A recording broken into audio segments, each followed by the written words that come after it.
আজ আমাদের এখানে প্রচুর বৃষ্টি হচ্ছে সকাল থেকে। কি যে সুন্দর লাগছে!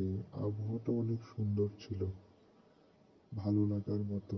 বৃষ্টিতে আরো আবহাওয়ার পরিস্থিতিটা অনেক সুন্দর হয়েছে। কে না চায় গ্রামের এই বৃষ্টি উপভোগ করতে? শহরে পরিবেশ ছেড়ে গ্রামে যারা আছে তারাই গ্রামের নারীর টানটা বোঝে।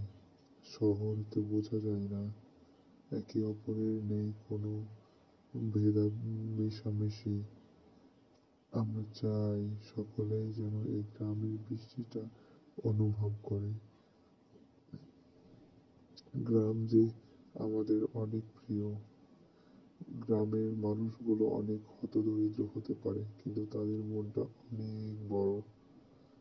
গ্রাম আমার জীবন, গ্রাম আমার মরণ, গ্রামই আমার সব। আমি ভুলিতে পারিব না এই গ্রাম, এই পথ, এই মাঠ, যা আমার মিশে আছেন নারীর সাথে, আমি কখনো ভুলিতে পারিব না।